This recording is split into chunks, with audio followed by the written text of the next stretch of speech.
Ito ang pagkaing unang nawawala sa handaan at unang sinasyaron pag-uwian. At ngayon, hahanapin natin ang tinaguriang Lumpia King and Queen ng Maynila. Ito ang lumpiang pagkagat pa lang, Ang sarap. Uy, ang sarap ng lumpia. crunch ang unang maririnig. Pagkatikim pa lang, isa, dalawa, tatlo, hindi mo na mabibilang ang nakakain mo. Hindi nakapagtatakang ito ang unang nauubos sa handaan. Unang hinahanap sa salo-salo at unang sinasyaron pag-uwian. Alam na nila yun. Masarap yung lumpia namin. Eh di siyempre, sabi nila, ang sarap. Pero ano nga ba ang sikreto ng lumpiang ito? Ang malutong na balat, ang siksik na palaman, o ang timplang ilang taon nang binabalik-balikan ng mga suki? Kaya naman mga Noy, samahan nyo ako at alamin natin kung bakit marami ang nagsasabing kapag lumpia ang usapan, sila ang tunay na hari at reyna ng Maynila. Let's get it on! Ako si Jocelyn Calano, nagtitinda ako ng lumpia.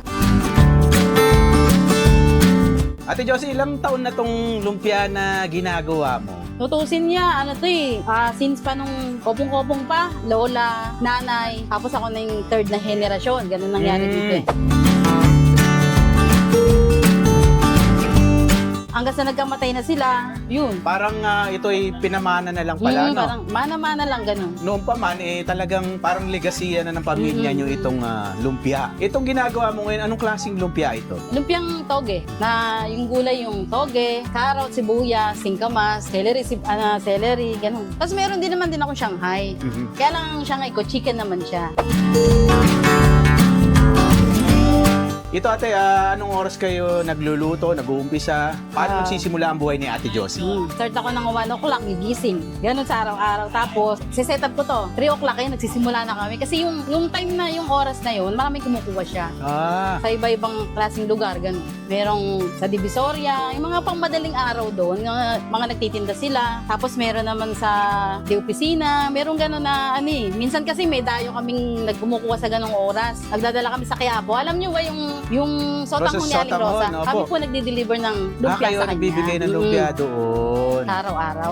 Ganung oras, 5 o'clock, deliver na sa kanya yun. At itong dinideliver nyo ate, ano to, hilaw pa, ganun. Sila Hindi, na luto na magpiprito. siya. Luto na. I-deliver na lang namin sa kanila. Okay.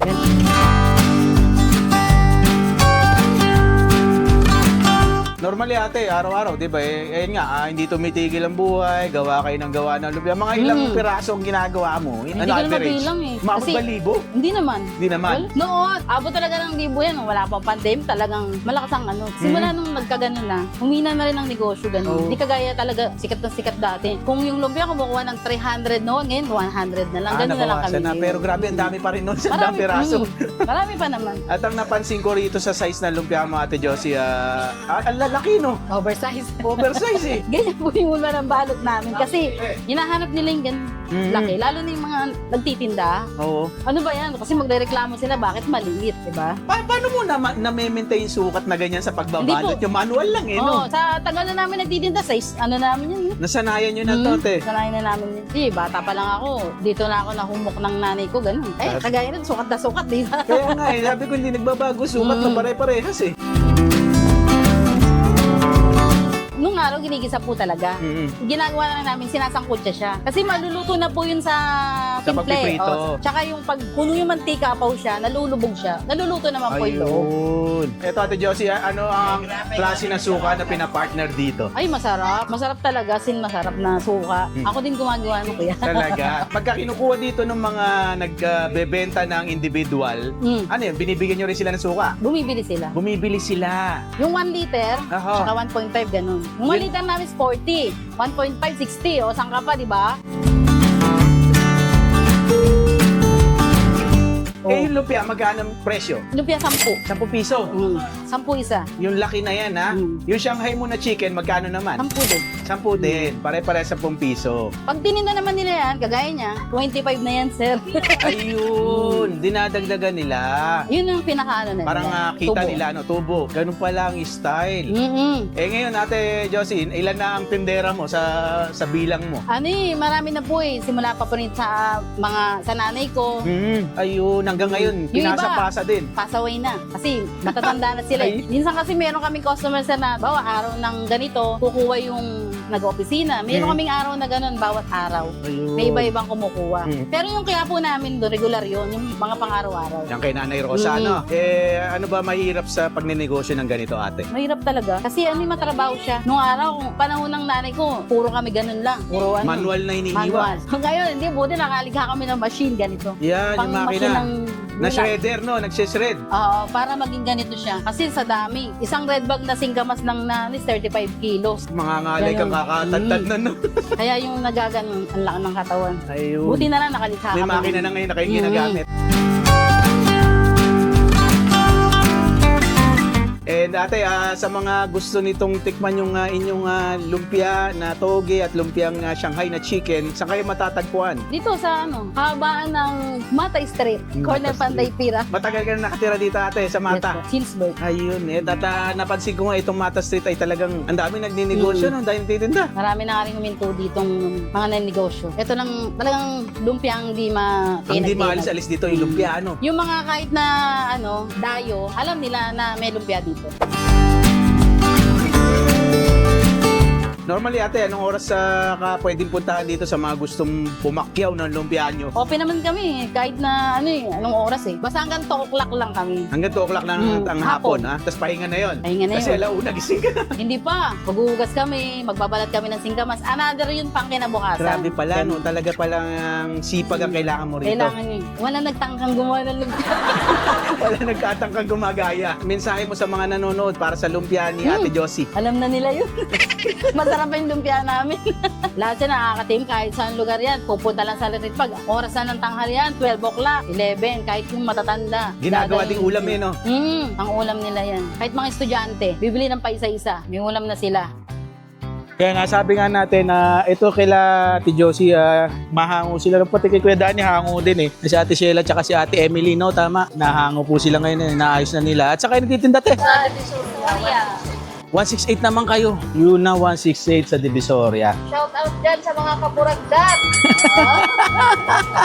Shout out din dyan kay Emily Sisteño at Chica. Ayas. Dahil palang vlogger dito, te. Pati yung mga mahango sa'yo, mga vlogger din. Ito yung paninda na hahanguin na nila. Tinda, oh. Golden. Araw-araw, ubos yung tinda nyo, te. Yes po. Galing. Kulang pa. Kulang pa minsan, ha. Nakita nyo nga naman, no? Yan, ganyan po tayo mga Pilipino, masisipag. Yan, no, yung Mata Street. Nakita nyo po sa likod natin ito, kahabaan ito. Pinuntahan natin si Ate Josie. Ang tindahan ng lumpia na wala daw pangalan, sabi ni Ate Josie. Pero ito, bagong-bagong luto po. Lumpiang Shanghai na gawa sa manok at lumpiang gulay. Toge, ang pangloob talaga nito.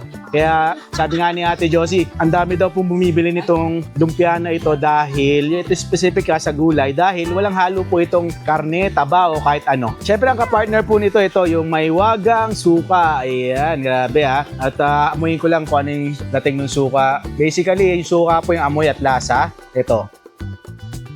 Ito'y templado, siya rin ang may gawa, kaya masarap mang lasa. Hindi yung nakakaubo, no? Parang ganun.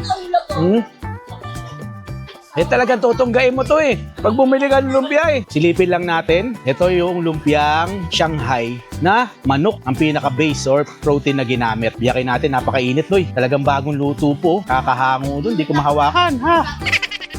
Ulin ko lang ha, pakita ko sa inyo. Yan oh. Tignan nyo bagong luto. Ayan oh, yung iblanong manok talaga. Nakita ko sa loob oh, ito oh. Wow. Woo. Ito oh. So, ginayat-gayat yung manok, Noy. Parang hinibla-hibla nila kaya ganito. Manat. Wala mo ng suka, Noy. Mainit talaga. Pag ganito, bagong lutong lumpiang Shanghai. Talagang ang sarap, Noy. Ang sarap ng lumpia. Ang gusto ko yung dinamnam, yung alat po. Huwag yung mainit din. Pag ganito handa mo sa birthday, sa mga okasyon, talagang kayo magte-take out, Noy. Abayan natin na may suka. Kausaw natin sa suka. Normally ako po, pwede ko ito sabay sa ketchup din. Kung may ketchup kayo, ang sarap sa ketchup din ito. Pero sila, suka ginagamit. Pakita ko po sa inyo yung exact size. 1, 2, 3, 4, 5, 6 to 7 inches ang size nung isang piraso sa halagang 10 piso. Pwede nyong hatiin. Talaga kung busog na busog ka. Yan. Ate Josie, pag may magbe-birthday, pwede mo-order sa'yo. Ayun pala. Kasi pwede i-order to, no? Ang ganda ho ng sukat, ang ganda ng pagkakabalot, yung thickness niya, yung taba po, no? Talagang perfect. Pare-parehas ang sukat. Kulit yung aking Shanghai dito, no? Yan, no? Umutok pa, oh. Kita nyo? Ganyan kaganda. Inugot ko lang po itong lumpiang gulay. Ang taba din, no, yo? Punong-puno. Ang ganda pagkakaprito. Yakin ko rin. Aw, init. Grabe. Baba ko lang po. Mainit talaga. Ayo, makita ko sa inyo. Wow. Ano yung tsura niya, no? Ang ganda ng pagkakagawa, no? Muusok pa. Yan, ang halo po nito, singkamas, toge, may carrots, may sibuyas. Yan, halong-halo na po.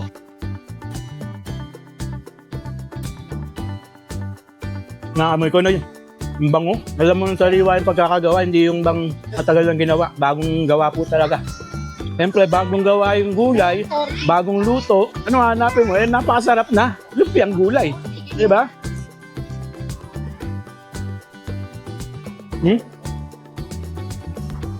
Wow! Grabe. Mare-recommend ko po sa inyo ito. Ito po yung gitna ng Mata Street sila Ate Josie, no? Pwede nyo sila puntahan. Lutong nung pinakabalat, no, yun?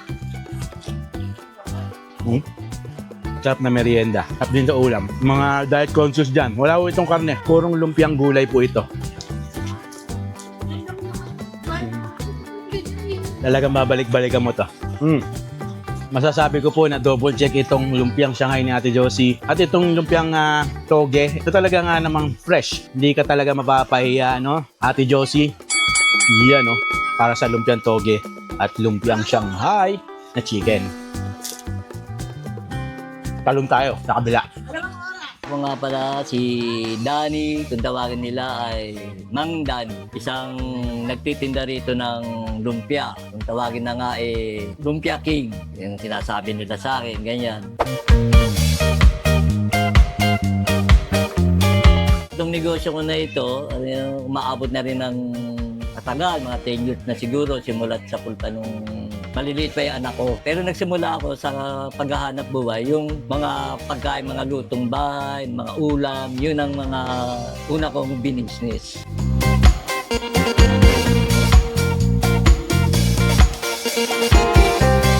Kuya Danny, ito, sa pag-ninegosyo ng ganyan, kanino mo natutunan yung mga paglulutong ganyan? Ito kasi, nagsimula ito sa nanay ko eh. Ang nanay ko kasi, may hilig sa business din. Kumbaga sa parang minana ko sa kanya. Ngayon, ito, ika nga na, may edad-edad na, pero in-stop ko na ang ulam. Ito na ako ngayon.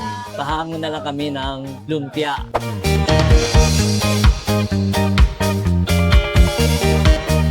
Lumpiang dynamite, lumpiang Shanghai, saka pansit. Sisimula kami gigising ako ng maaga, alas 5, mamimili, tapos pagdating, magluluto na. Mula na yung takbo na paghahanap buhay. Ganito lang ang routine namin. Ito ang Lunes hanggang Sabado. Ang pinakapahinga namin, Linggo.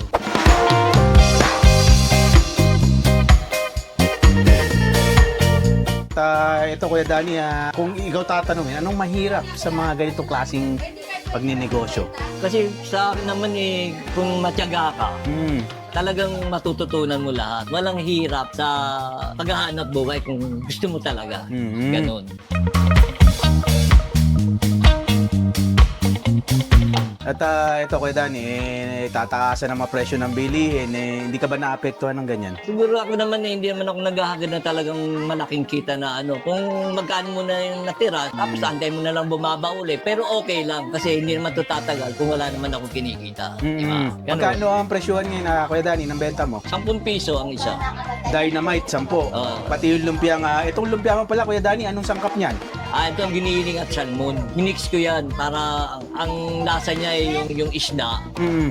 tumatalab doon sa yung lumpia na ano, kaya nagmimix sila. Ayun. At 10 piso rin ang halaga niya. 10 piso. Ayun murang-mura lang pa rin. Hindi naman ganun kamahal, hindi ganun kabigat ang presyo sa bulsa na. Hindi naman. Kasi ito kasi, nagpapahango kami, nagpapatinda kami. Kaya mababa lang ito. Ngayon, yung mga bumibili, ganun na rin, binibigay rin namin ng 10 piso. Ayun. Tapos sila na nagpapatong, no? Oo, ganun. Ganun pa lang diskarte. Sa ngayon, ang Kuya Danny, ilan ang mahango sa'yo? Siguro, may mga, mga 30, ganun. 30 katao Oo, din, ha? ganun. Grabe, araw-araw yan. Araw-araw. So, ibig sabihin talaga, kailangan araw-araw gumagawa ka, Oo, no? araw-araw. Ikaw rin namimili lahat niyan, ikaw Ako lahat. namimili sa umaga. Kasi ako na lang lahat ang Pati gumagawa. timpla, gawa, ikaw na din. Oo. Pati Kasi luto. mahirap magtiwala sa timpla. Kaya ako ang nagtitinta talaga. Gusto mo talaga timpla mo po, Oo, ano? timpla. Ayun. Kuya Danny, sa mga makakatikim o bibili dito sa Mata Street, ano ba ang inaasahan nila sa lumpia ni Kuya Danny? Di siyempre, sabihin nila, ang sarap. Yeah. Grabe. Talagang yun ang masasabi. Kuya Danny. Ganun. Ito, partner nito, Kuya Danny, yung lumpia mo, ketchup ba o suka din? Suka lang. Suka lang din. Oo. Kailangan naman din, yung sausawa, kailangan masarap para talagang babalik at babalik sila. Ayan. Matanong ko lang, Kuya Danny, no? Dito, matagal ka na rito siguro sa Mata Street. Oo, dito na kami nagsilaki. Ayun, itong street nyo, talagang, kilala sa gumagawa ng mga Oo, ganito, no? Kasi karamihan ng mga tao dito, puro business. Puro Ayun. nandito yung mga nagtitinda ng mga tinapa, daing, mga merienda. Talagang itong lugar na ito, puro ganun ang hanap buhay. At lahat ay kadalasan nilalako, Oo, nilalabas dito. Nagpapahango. Nako, grabe, no? Nako, mabuhay po kayo rito lahat, Kuya Danny, sa mga Oo. taga Mata Street, ano? Oo. Ayan, at titikman ko na nga yan. Sarap. Nay, matagal ka nakatira dito sa Mata. Opo. Ayan, kamusta si Kuya Danny? Ay naku, number 1 po yan. Masarap magluto yan. Masarap Dati magluto. po kulang ang tinda niyan eh. Ah, Ngayon, talaga. Mga lumpia na, mga ano. Sila Ate Jocelyn, ganun din, ha? Ganun siya, lumpia, tsaka lumpia sariwa, Shanghai, ganun din po. Ayun. Ano pangalan mo, Nanay? Inyang po, inyang. Si Nanay Inyang, yan. Shoutout po sa mga taga Mata. Ayan, no? Sarap po yan. Lutong bahay ni Kuya Danny naman tayo, no? Actually, tawid lang po ito. Magkatapatan lang sila ng bahay. Technically, ito nga pong Mata Street ay talaga nga namang makikita mo isang komunidad na kung saan, halos lahat. Napaka-busy street, no? At masasabi ko na lahat sila dito ay ika nga ni Kuya Danny talagang aga daw nagigising eh. Talagang trabaho na kagad, no? Hanap buhay na kagad. Isang masipag na komunidad ng Mata Street dito sa Maynila, no? Tondo, Maynila. Ayan, ha? Ito naman ang ipinagmamalaki ng Kuya Danny, no? Ito nga daw po yung dynamite. Yan, nakita nyo naman yung itsura niya, no? Kalabas na kagad yung pinaka-tangkay ng sili, no? Ang dynamite, syempre kilala natin sa siling Amerikano, yung lady finger na kung tawagin, no? Siling haba sa atin, yung pangsigang. At ito naman yung kanyang Shanghai, na kung saan this kind of Shanghai isda, ang pinaka-main protein, no? Yung base. Mainit din. Lato dito, bagong luto. Ayun, lutong ko. Ang lutong ng balat, teka, nagtatapunan po sa baba. Pakita ko sa inyo. Yan yung loob, Noy. Isda nga daw pong gamit niya rito. Nasabi niya nga sa atin, ito yung mackerel. Kamo ng sausaw.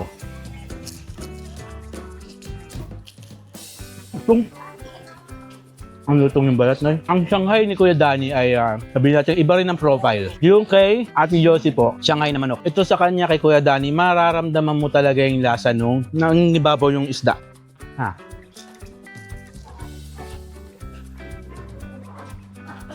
Yung haba, napakita ko sa inyo, nasa 7 pulgada rin. Ganyan kahaba. Halaga, 10 piso din. Noy. Halos lahat po sila sa pulang ang benta rito. Sa ganito kahabang Shanghai. Tingnan ko yung suka. Ito rin yung pang bato niyang kamartner dito. Magkaiba po ang templada ni Ate Josie sa suka versus kay Kuya Danny. Kay Kuya Danny, yung lasa po ay talagang vinegar taste, no? Maasim. Match na match sa mga ganitong lumpia.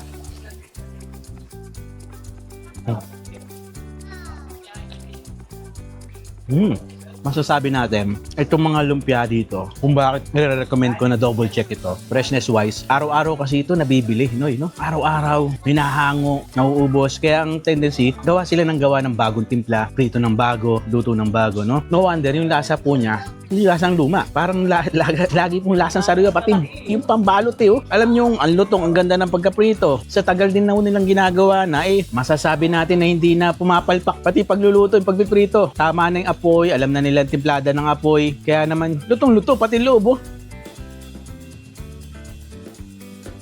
Kay Kuya Danny, yung piya niya, para sa akin po this is more on the profile ng pagiging ulam. Ayun, pang ulam. Yung lasa niya parang kumakain ng something na lutong bahay na ulam. Kaya ganun, no? Hindi mo natin mahal Yung Kuya Danny, matagal na pong titinda. Una nga daw niya naging negosyo ay mga lutong ulam, no? Actually, ito. May nakabalot dito yung pansit, to.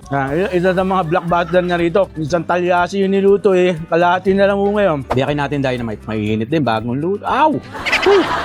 Kainit. Yun, no? Sili. So, itong dynamite ni Kuya Danny ay may kargading. Yung pinaka pang Shanghai niya. Nilalagyan niya rin yung dynamite. Mainit, to. Ito naman, Noy. Ang mangang. Dynamite talaga umasabog. Ang gandang pulutan nito, Noy.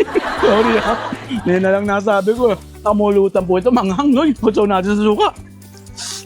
Lumalaban yung sili. Gabi. Ito kasi yan, Noy. Alam nyo, alam ko lang comment down below, Noy, May mga siling berde. Noy, yung mga siling berde na hindi mangang. Ito, mangang. Grabe, siling haba na maanghang. Dynamite talaga. Batawan ko muna itong dynamite, Noy. Malawan natin ng pansit bihon. Ito yung pansit bihon. Kita nyo mga may sihipon, At may squid ball ako nakita. Sinama ko lang, matikman lang natin. Ang sarap daw, Sabi ng mga dumadaan dito. Alam niyo po itong pansit ni Kuya Danny, nare-reminis ko yung pansit na pang karinderyang pang agahan. Sarap sa pandesal nito. Pandesal ang katapat nito.